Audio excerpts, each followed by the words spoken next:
So does anybody have any questions or insights from a few weeks ago?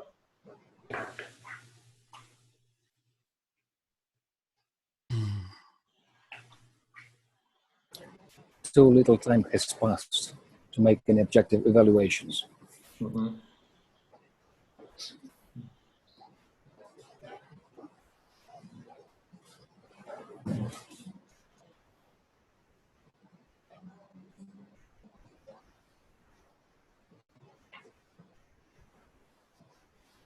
Okay, so we'll move on.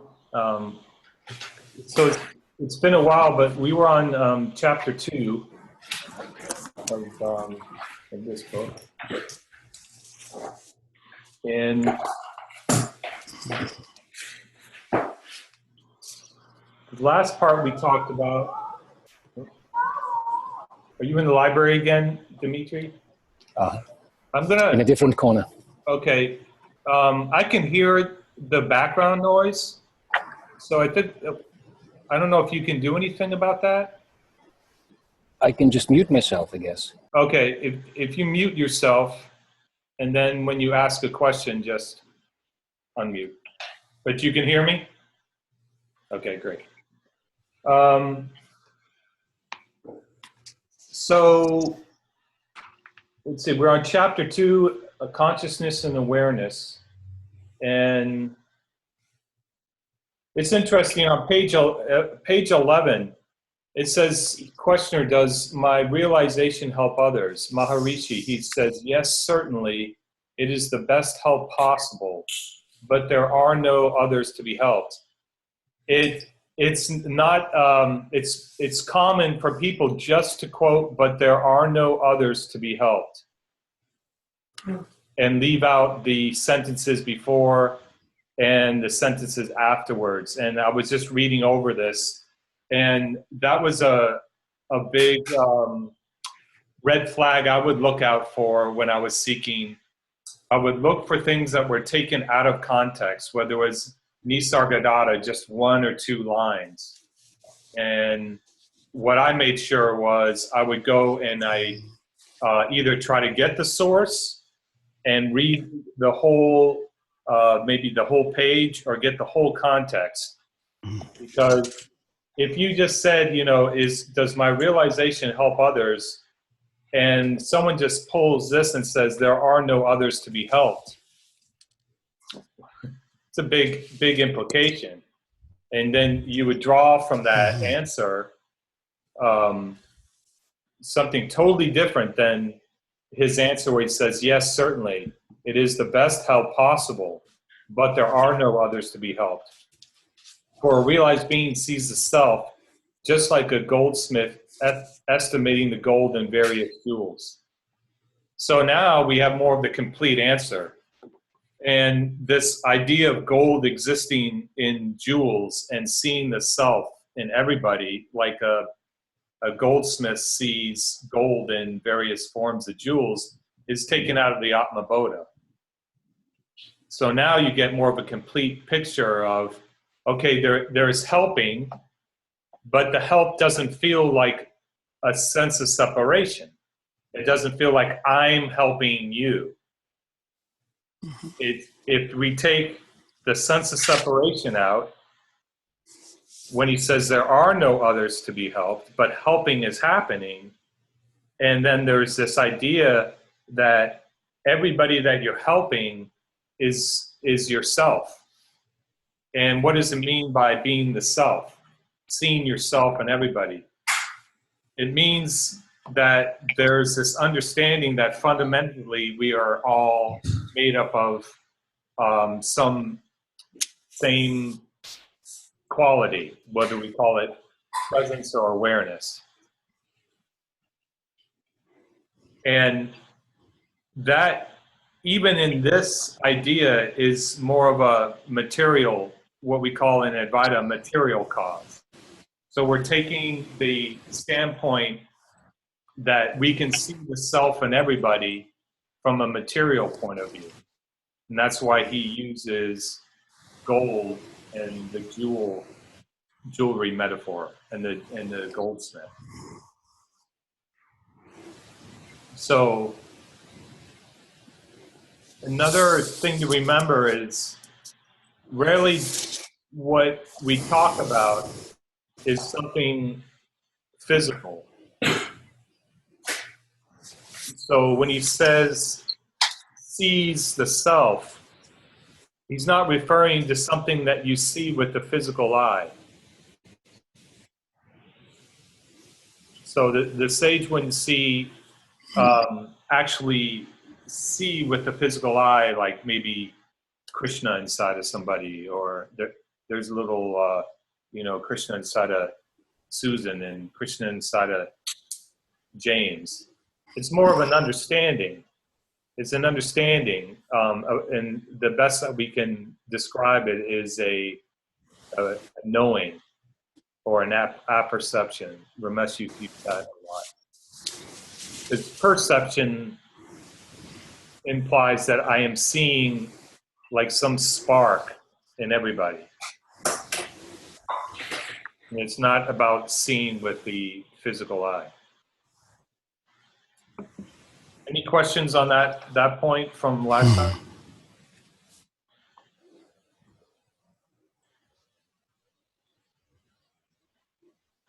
So then he goes on page 12. He talked about the inside and outside, and how the walls of small self break down. That false wall of separation, and then if that wall falls down, there's no inside or outside.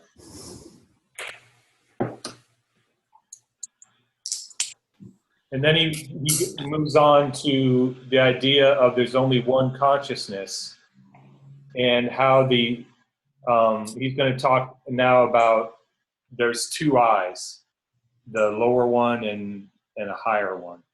And that's on the page of middle 13, and that is with number 5 question. You want me to read this? Yeah, 5 too. Just 5? Yeah. Questioner. The Buddhists say that I is unreal, whereas Paul Brunton in The Secret Path tells us to get over the I thought and reach the state of I, which is true. Maharishi. There is supposed to be two I's. The one is lower and unreal, of which all are aware, and the other, the higher and the real, which is to be realized. You are not aware of yourself while asleep. You are aware in wakefulness. Waking, you say that you were asleep. You did not know it in the deep sleep state. So then the idea of diversity has arisen along with the body consciousness. This body consciousness arose at some particular moment. It has origin and end. What originates must be something. What is that something? It is the I consciousness. Who am I? Whence am I? On finding the source, you realize the state of absolute consciousness. So this is something, well, intellectually, it's so easy to see about this I consciousness in the waking state. I like how it says it has an origin and an end. Like whatever time you woke up today, and whatever time you fall to sleep, whether it's 11 o'clock at night or midnight, it's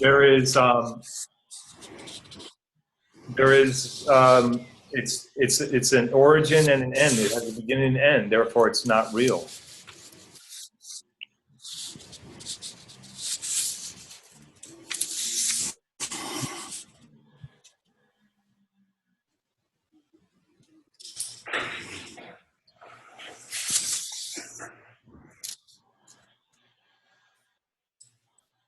And that means you can apply that now to any experience. In a way, this experience is not real because we start at 4 o'clock and then we end at 5:30.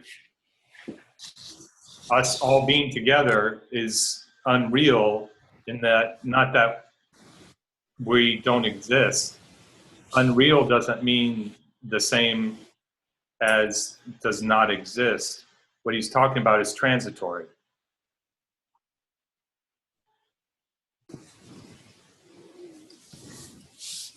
In this whole chapter, he's talking about things are transitory, are not real, because they don't last.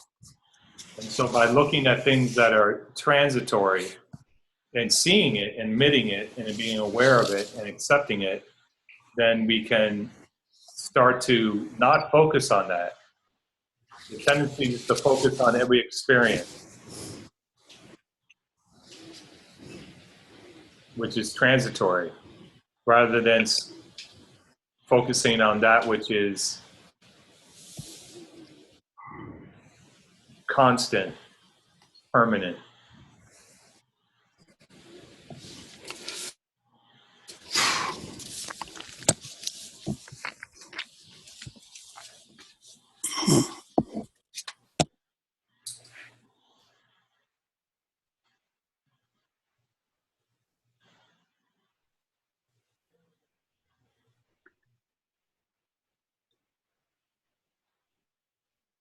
So these things happen right in front of our face and happen to us, happen all the time.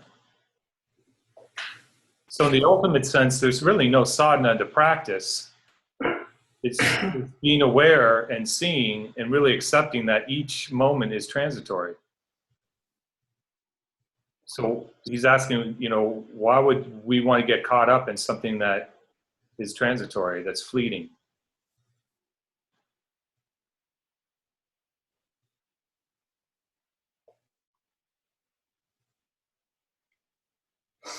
I'm getting caught up in Alan's disappearance. Did he disappear? Yeah, he might be back. Oh, okay. Well, so when the person said, he said there are the two eyes. So the consciousness, the eye awareness or thought or whatever that comes when you wake up is unreal. Yes. Because it begins and it ends. Yes. So the other eye, can it be said that we experience it? We're not aware of it in deep sleep, and yet the real eye has to be there since it's real. Right. I wouldn't say that we experience it, because if we experience it, what's wrong with that statement? We are experiencing that which is permanent. Well, an experience is always temporary. Has Yes. a beginning and an end. Yes. And it's always objective. And we're talking about the pure subjective eye. So in this context, what we're talking about today, we can't experience the pure subjective eye because it's, in a way, we don't need to experience it. It's always with us. So it comes before us, it's with us when we exist, and it's there when we don't exist. And that happens in the waking state, and it happens in the three states of consciousness. So in the three states of consciousness, what he was talking about on page 12, the I exists in deep sleep state, the I exists in dream state, and then the I exists in waking state. And when the I exists in the waking state, the waker says, oh, I exist now, and that's the small I. But where he calls it the lower I. But the higher I is there the whole time. Now, in the waking state, there is a couple ways to look at this. One is vertically and longitudinally, and another is horizontally. So you can say, I was a toddler. Well, first I was a baby. I was a newborn. I was a toddler. I was a teenager. I was a young adult. Now I'm a middle-aged adult. And so you could say, I had a,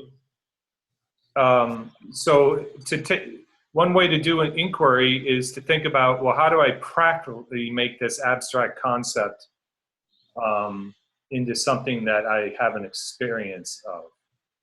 And that is, okay, I had a baby body. I had a 2-year-old body. I had a toddler body at 5 or 6. I had a teenage body. I had a young adult body. And now I have a middle-aged body. And that's true. I mean, we all can look back and say, yeah, that is true. So all this body itself, we would say is not real because it's transitory, it changes.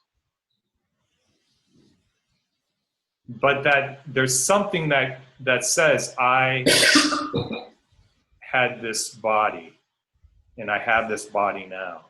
And that's the longitudinal way. The I that says that statement, those statements, is an I. And then in the waking state now, in the present moment today, we have an experience. And it's kind of like in our screen. There's us, and Mary, Dimitri, James, and Alan. And each experience is segmented, so to speak. If we say that it has an origin and end, like I said, this is an experience where we have a satsang from 4 to 5:30, and then it ends. And then there's another experience. So the experiences are transitory, even today, but there's an I through that. And that is the same. I is through that. Through those all those experiences today.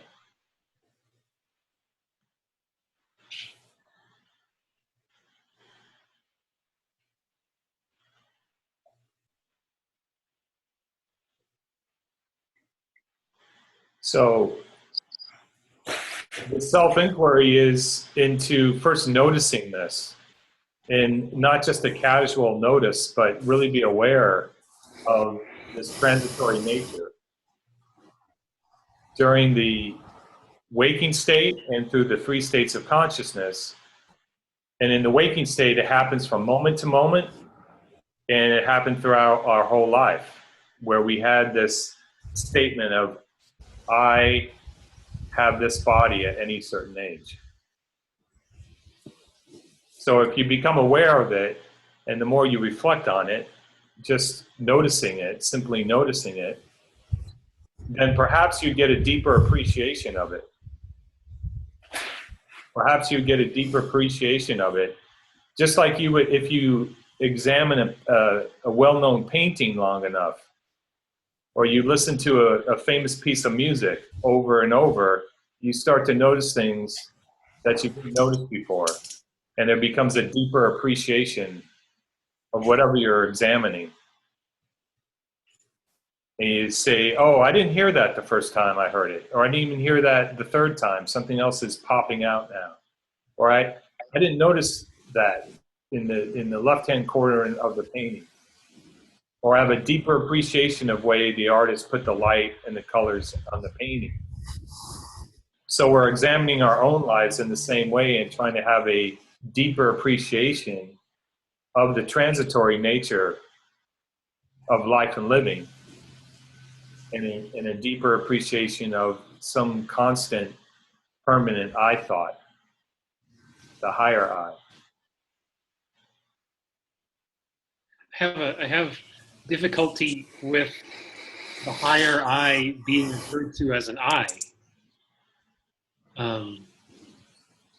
because it sounds so claiming. It sounds so personal. Mm-hmm. Any thoughts? Well, that's a good question, and I had that same problem too.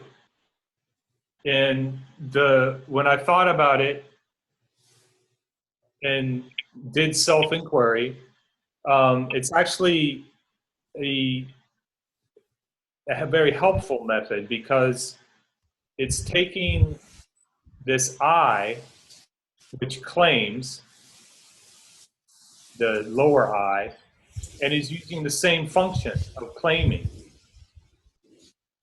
but it's claiming something different now as a higher I. So that's what I grew to appreciate more about these lower I and higher I, or in the two I's. Because if you let's say, put a small I and a big I. Well, the point is to slowly change this apperception, this, what I would call a deeper appreciation. So you start with where you are, and that is, there's a claiming function. And the claiming function is, I, as the individual, feel like I'm permanent. And everything else is transitory. And as we sort of appreciate more of the higher I thought, then that claiming is still there, the function is there, but the context and the content of what it's claiming changes. Does that make sense? Mm-hmm. So as the lower I, I'm claiming that I feel, and we actually do this, we claim that I had a dream last night. And so we feel like I, as the individual, exists at least in two states of consciousness, waking and dreaming. And so if we say, no, there's an I there that's actually claiming, let's say just have that same function, and as an impersonal, let's say as a starting point, as an impersonal witness, then the I was present during the three states of consciousness, and the dreamer had the dream, and the waker is having this waking experience, and the deep sleeper is having none of these of the two experiences. And so it's actually a great way of getting out of this claiming me or claiming I, lower I. Because instead of saying I had a dream last night, which is a false claim, then the claiming function still stands, it's still there, but you shift it over from, no, there was an I presence there that witnessed the dreamer having a dream, and there's the I presence or awareness, for lack of better words, that exists right now, and there's an I presence that's aware in the absence of those two. And so when you start to see that, then there's an I presence that starts to appreciate and have a deeper understanding of the transitory nature of the individual itself, because it only exists as the waker, and everything the individual waker experiences in the waking state.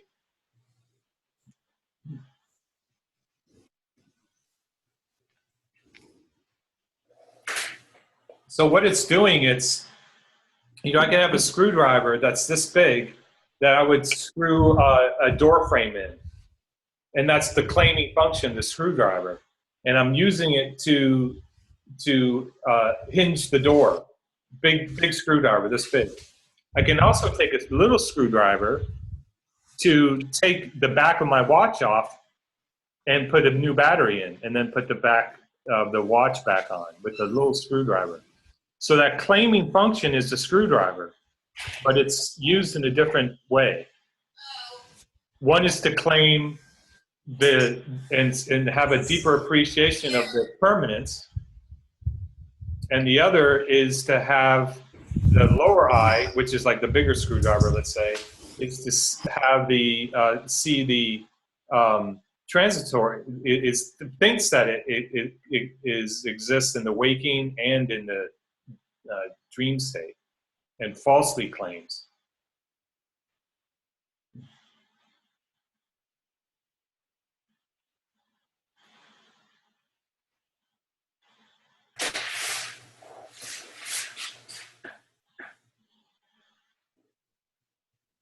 So the waking I kind of thinks it's running the show.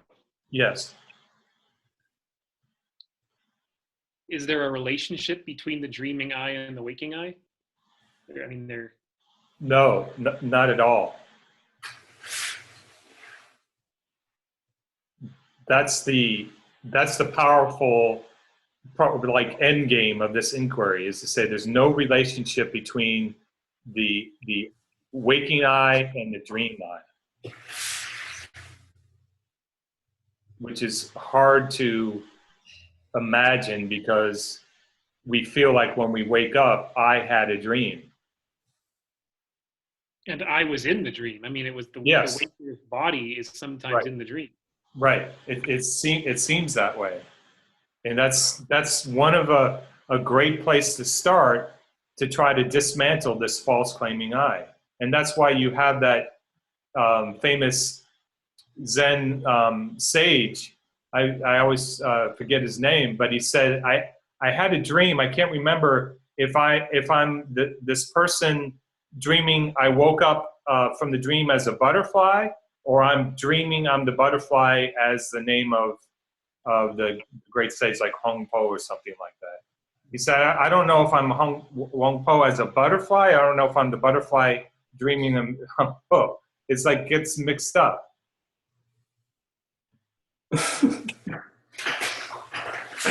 And it's a form of self-inquiry, and there's a deep knowing of that. There is a deep knowing of this sort of like, now there's a wedge put in between and shaken up our idea of who we are and our limitations of an individual that itself is transitory. But that's what the ego does. The claiming me wants to extend itself as much as possible. Extends itself not only to the waking state into the dream state, but even it'll say like I exist after death.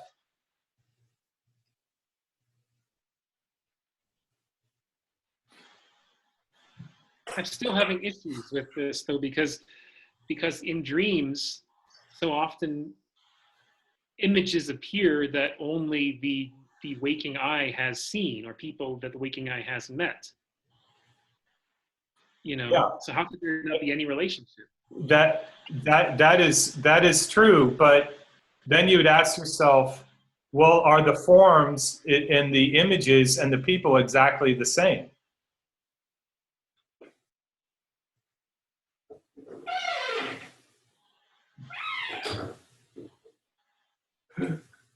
Well, maybe not exactly, but I mean, there's clear recognition that this is, Right. This is Dan, this is Bob, whatever. Right. But the fact that it's modified shows the transitory nature.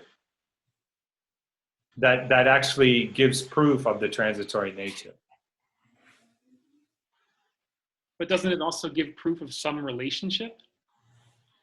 Well, it's like saying, it's the equivalent of saying that I'm kind of like Ray Liotta, the actor Ray Liotta, because we both kind of look like each other. So therefore, we're really the same because we kind of look like each other.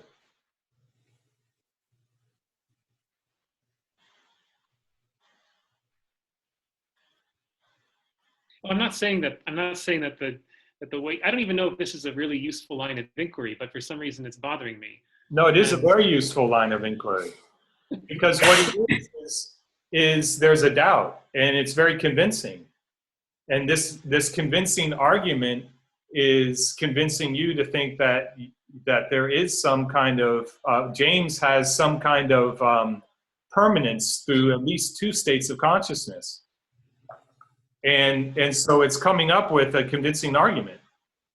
Until that argument is disproved, there will be that false belief that there's James exists in the waking, and maybe some part of him or modification exists within the dream state too.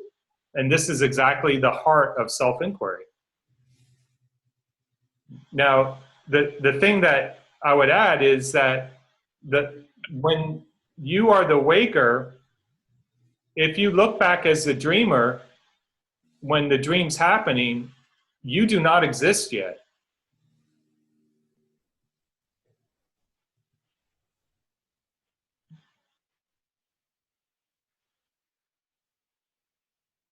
The waker doesn't exist yet. The waker does not exist yet. And yet it seems, so this is, it seems like, okay, so it seems like,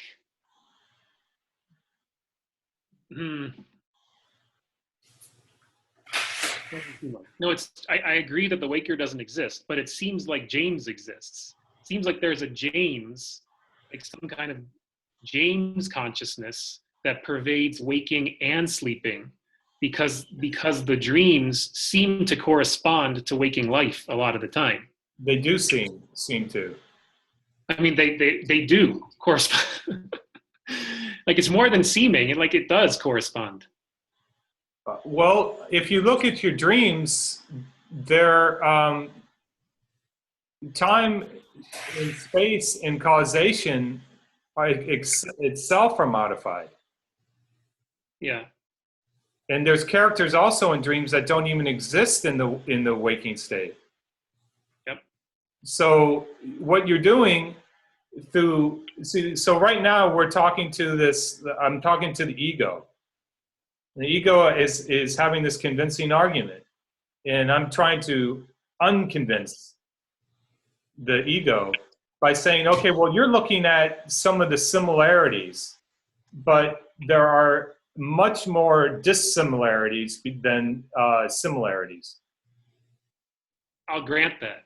Okay, so good. At least so now your work is, and that's all I can do, is take you up to this point, and then the work has to be on your own, where you have to convince yourself of, now you see that there's more dissimilarities, that just because there's similarities does not mean there's a continuing aspect of the individual.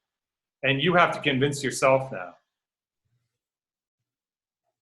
And you can continue to ask questions, but I won't be able to convince you at this moment. I can just apply all the pointers and concepts from Advaita. And then you have to think about, okay, first of all, do I really want to see that the individual only exists as the waker? Do I really want to just see that?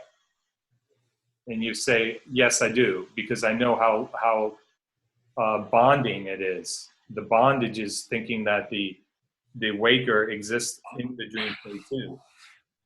And so that's the second thing, is you see how much suffering that causes. And 3, then you see how liberating, it's like you see the end game of the inquiry, you see how liberating it can be if you see that there's the deep sleeper, there's the dreamer, and then there's the waker. Because if you don't see, like, it's kind of like using the same function. If you don't see what's in it for me and that you're going to benefit from it, then you won't do the inquiry till the end.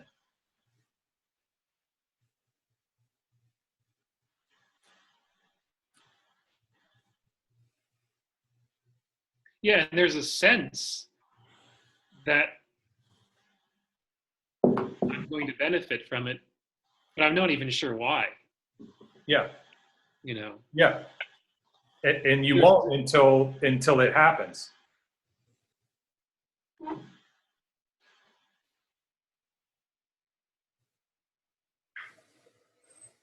But that's when the sages have written, here are some of the benefits, is that you would live, when you see things as transitory, there wouldn't be attachment to that which is transitory, that which has, as he says, an origin and an end. And if there's not attachment, then there wouldn't be attachment to whatever is correlated with anything that happens in experience as a beginning and an end. And that we could have a whole list. One such possible area would be memories as the waker, and all the memories of maybe painful experiences of maybe childhood. So if you see those as transitory, and a painful memory came up as in childhood, then you'd see that as what memories really are, a sort of echo from the past.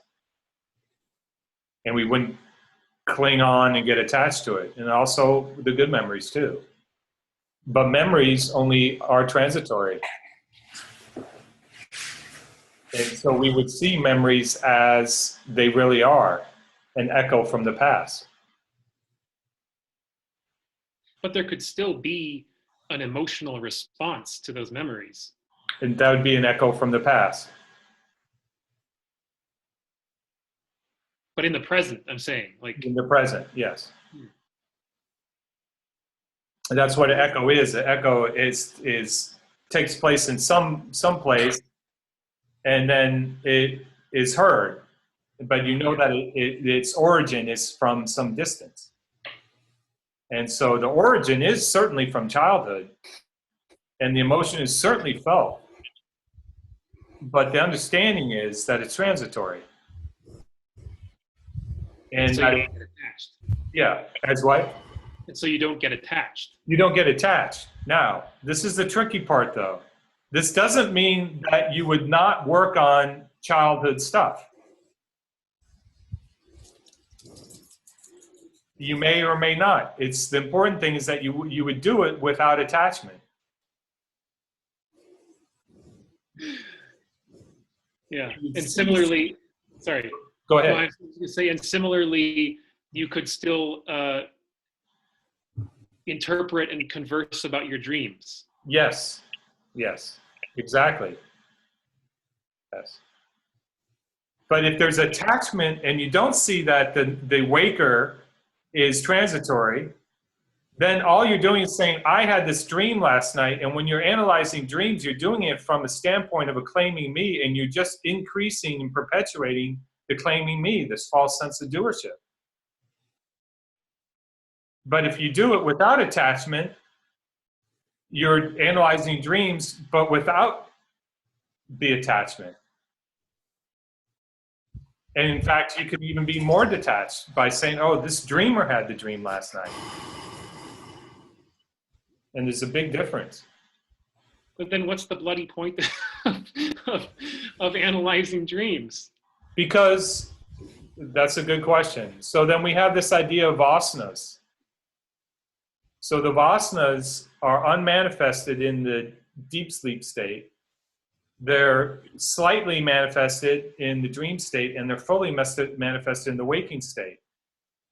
So if you want to try to modify and convert a vasana that is unpleasing to you to more pleasing by resolving something from your dream, then that would be a good way of going about it. But they're not your vasanas. How can they be your vasanas when they start from the deep sleep state, which is the absence of James?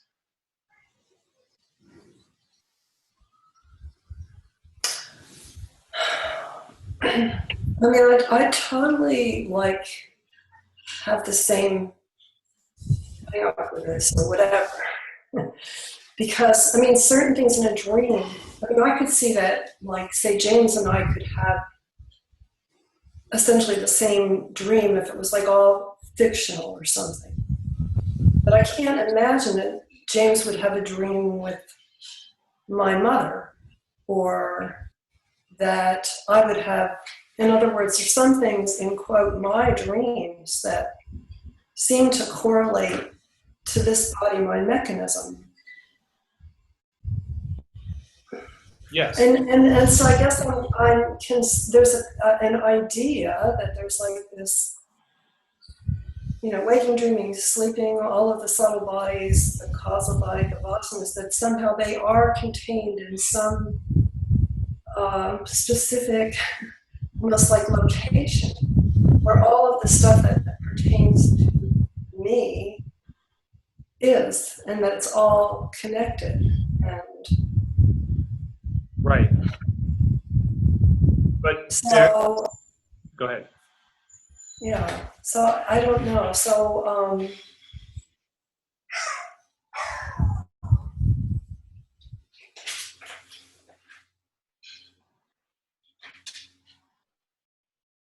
I don't know where that was going. I'm trying to come out of that sense that it's my dream and that I was in the dream. Right. So what you're saying is you will have some experiences in the dream that's unique to Mary. That's not unique to James. In fact, James won't have some of your experiences like of your mother. Right. Okay. So in the waking state, it's the same thing, right? Mm. Like, so James will not meet your mother, but you have. And yet we say that there's something that's permanent that is the same between you and James.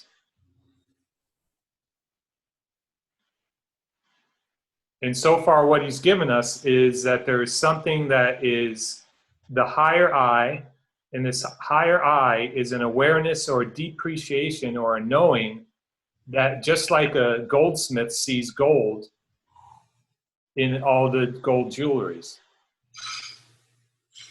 So now we can see that in the waking state, and now just take that same awareness or deep appreciation to the dream state and use the same argument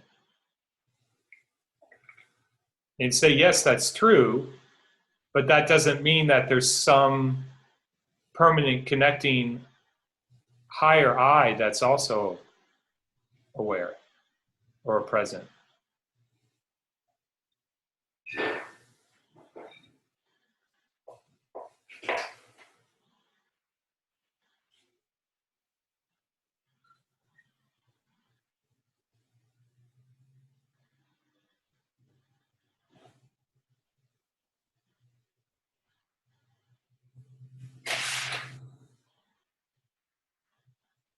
Right. So you see the argument that the claiming me is putting forth?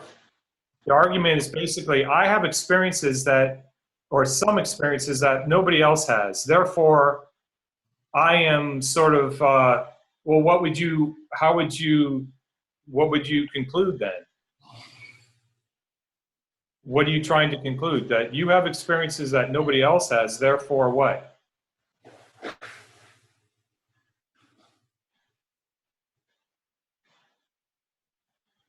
Well, they're particular to something I call me, but I guess that could be there without the claiming being there. Mm-hmm. What it's doing is, I have unique experiences that nobody else has. If we stay in that small, lower I thought, then what we do is create a sense of separation. True. But is that not true? It's true, but it doesn't have to be real.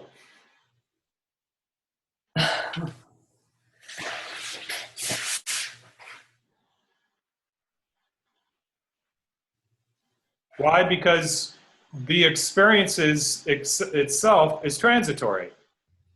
So it's true that I have unique experiences and you have unique experiences.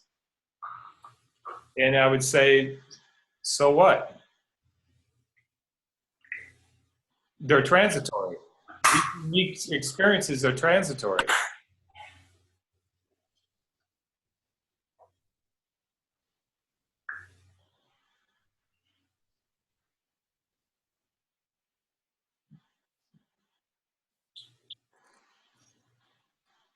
So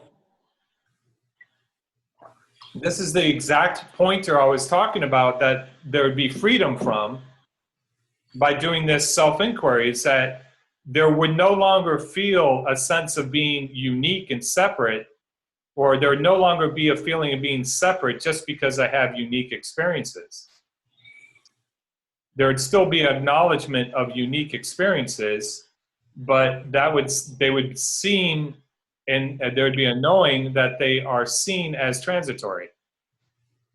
And so they're not real. So they're seen as not real, transitory, and unique.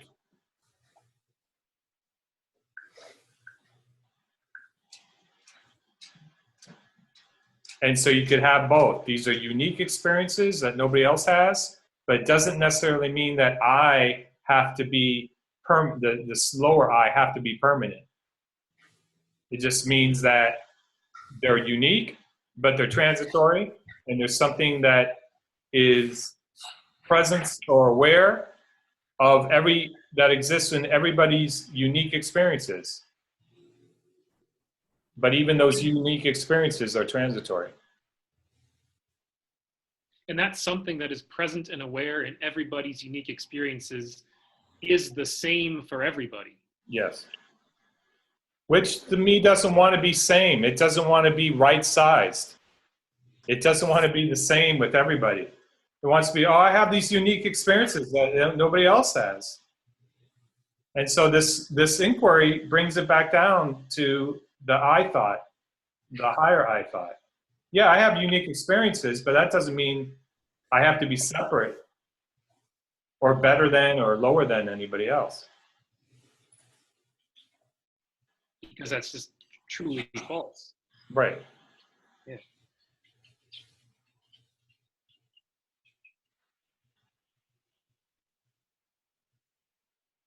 So what happens is there's an experience. The claiming me doesn't want to be equalized. So it puts a qualitative difference on the experiences by labeling it unique, and therefore saying I'm unique and I'm different than everybody else. And it's actually perpetuates bondage. Dimitri, you were saying you had a question? Oh. Yes, it just made me think of something.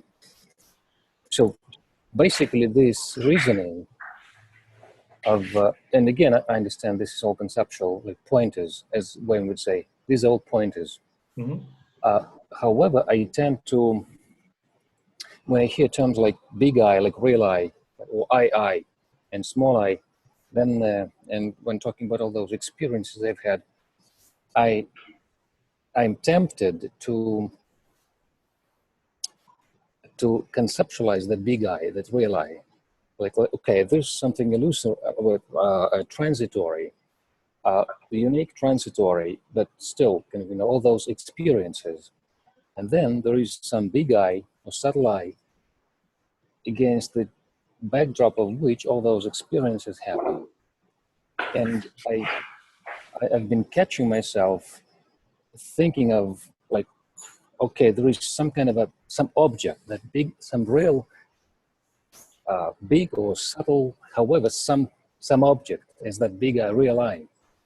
And I tend to divert, the attention automatically gets diverted from what's happening in front of my eyes into that kind of idea. Mm-hmm. Okay, there must be something real here which you don't see. And all of this is happening. These are transitory. Do you follow me? I follow you. So in the spirit of this, we'd be, well, who wants to see that or experience that big I? And what we would come up would be, it would be, if we really look at it, it would be the claiming me or some aspect, or maybe even call it Dimitri wants to experience this large I. But as that pursuit, we would see cannot happen because, as we talked about earlier, if we want to experience this higher I, then we have to objectify it. And then therefore we would try to, that would be modified. So the way this line of inquiry, and this is a good question, the line of inquiry is set up is not to experience the I, the higher I, but to use the higher I, for lack of better terms, indirectly to show that everything else is transitory. So in this context, it's more about not this, not this, not this. And at this point, there's not an assertion of a big I or a higher I. So the mistake that you're making is you're trying to assert a higher I, and that's not what it's trying to do. It's just trying to use a higher I as a backdrop, and know that it's not something you can ever objectify or know, but its use is to simply see how everything else is transitory. And when you see that everything is transitory, doubts and misperceptions and misconceptions drop off like flies. And we've come up with 2 flies today that are dropping off through this line of inquiry.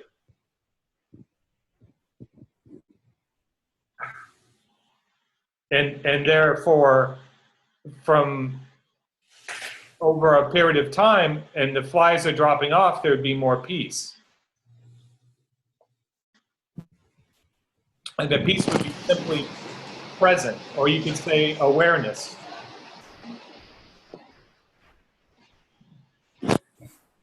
And what I've also noticed is that seeking for the big I of that reality, or whatever that is most intense when something unpleasant is happening. Right. So when you're really enjoying something, like be it a delicious food or a company of a great person or something, there's no impulse to do some self-inquiry at this point, at least for me. So only if I'm bored to death or if I'm under pressure, some kind of discomfort, I start thinking, okay, what the hell is this? I mean, there must be something, some point in all this, some kind of some reality. And then you start kind of seeking that reality as basically an avoidance of what is. Right. So hopefully it will happen someday that life is good, and you'll sit and you'll see, oh, this is transitory. Life is going really good right now, and this is transitory.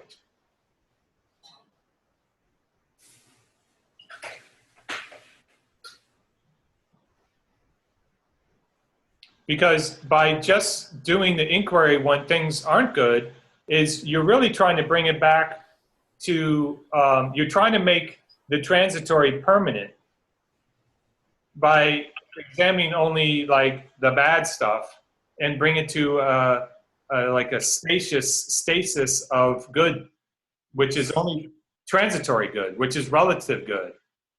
But again, what I point to is that you want to have a different qualitative experience of just when things are going well. Even in that, there would be a different experience because that's even transitory. And so right now you're just flip-flopping between something that's good, life is good, and then I better do some self-inquiry to bring it back to this. Well, this good is just the opposite of the suffering, and we're talking about something different, something qualitatively different than just that flip-flop. It is that which experiences this transitory flip-flop.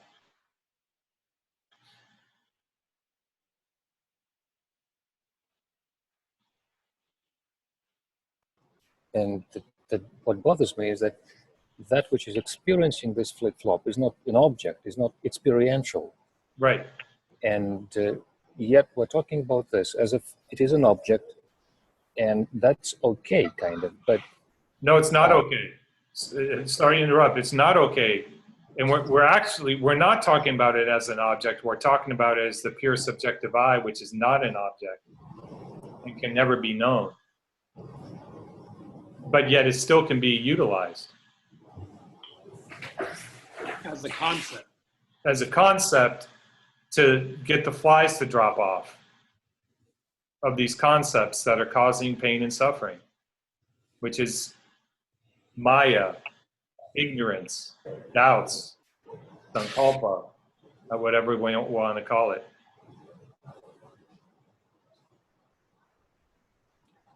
And Bala, one last little thing along the same kind of lines. What I meant to say is that what bothers me is that I can see that, well, I can see the logic of it, that it's not an object. And it's not experiential. However, there are people who are certain of this somehow. I mean, That are what? that are certain of this. It's kind of, there is some kind of a knowing, you can call it like an apperception or a perception or intuitive knowing or something else, some feeling, I don't know. Because for you, it is reality somehow, but for me, it's just a concept. No, it's for everybody. Even for me, it's not, it can't be made objectified. The only difference is I've stopped trying to objectify it. So you didn't pierce through the veil of Maya, whatever that is, to this little No.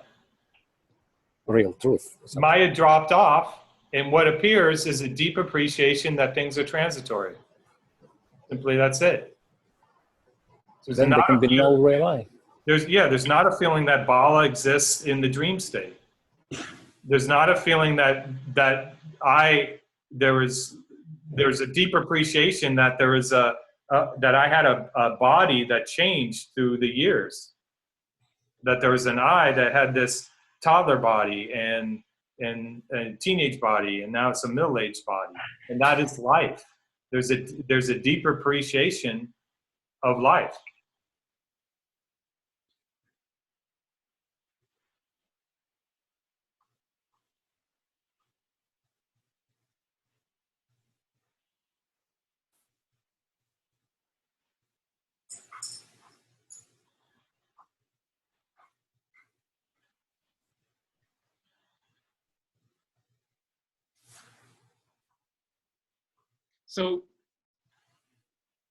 So I really resonated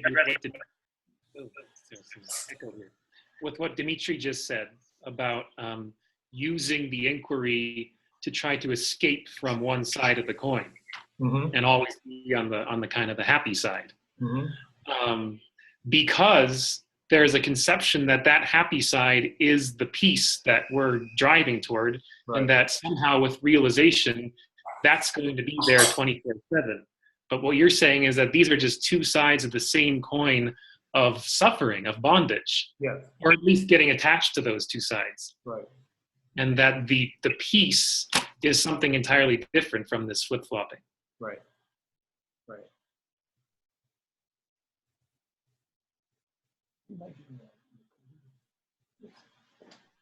So I got a Carl Jung saying for you that is right up your alley here. A little quote.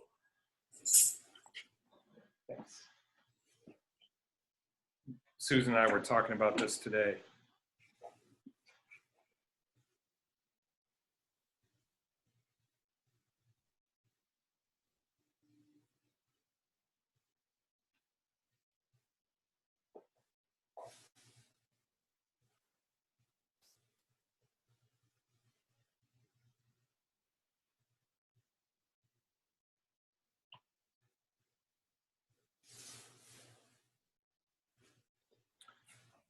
Carl Jung said, the basis of all neurosis is the avoidance of legitimate suffering.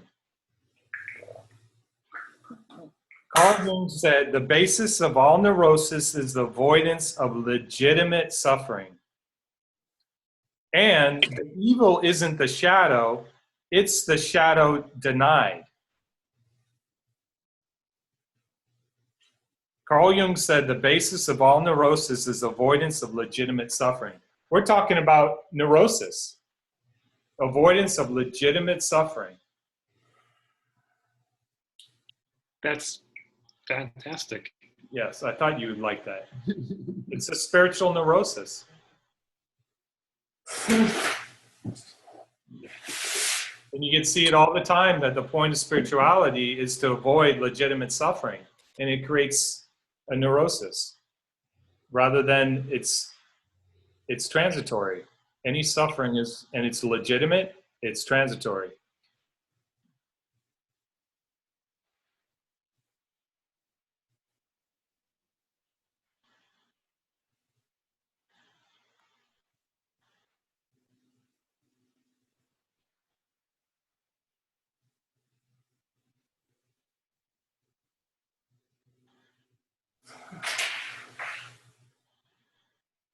Sounds really great now, but we'll see what happens when the real suffering comes. Mm-hmm. Mm-hmm.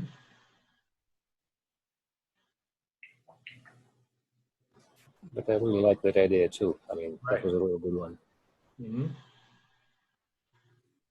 It would be experienced as legitimate, as transitory, and even this will pass away.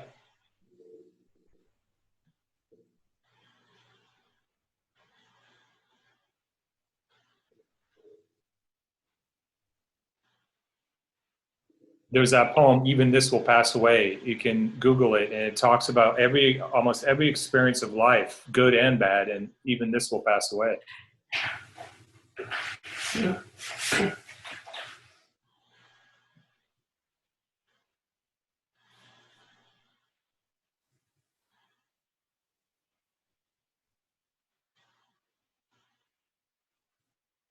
So this is hard stuff to do inquiry, because it doesn't.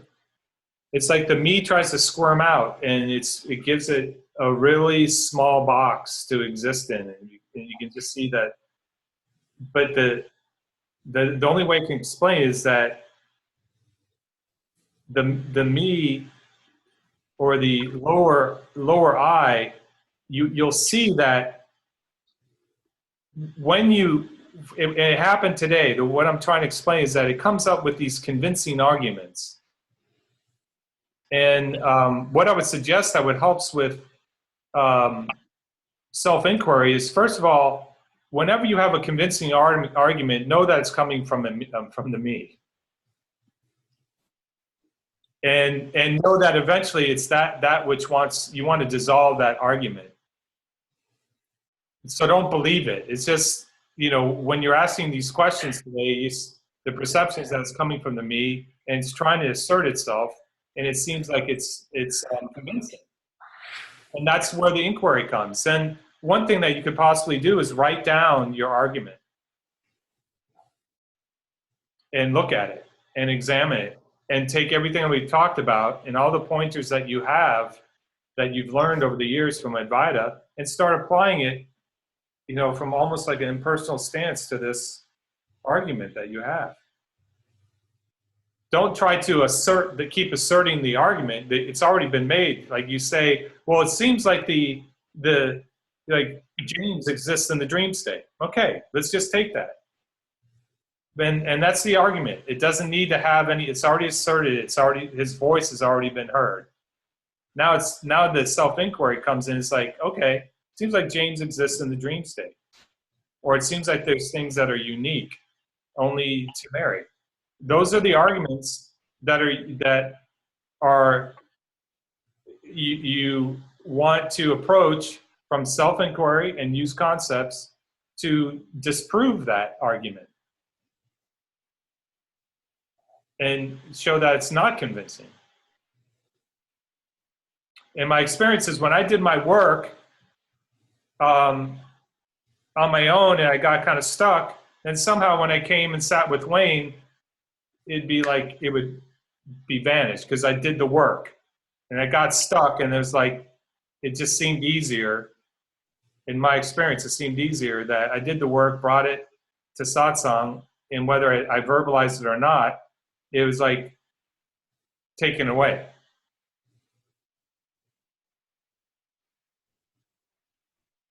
And I'm not saying, you know, don't drive yourself crazy to try to come up with an answer. If you get stuck, that's fine. But then you'll find that if you get stuck, next time you bring it, it chips away at it. At least that was my experience.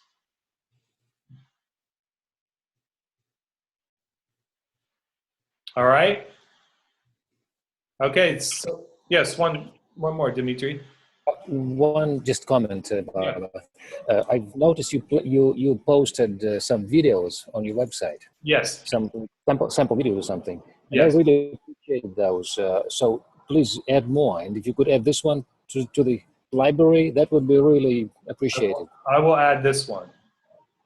Because as you mentioned, I mean, if you listen to a well-known piece of music all over again, at some point you'll start picking up something you missed. And we covered a lot, and Yeah. you might get distracted and so forth. So I would really like to hear it again. Okay. We'll put it up within probably the next week. All right. Thank you very much then. Okay. Namaste, everyone. Namaste. Namaste.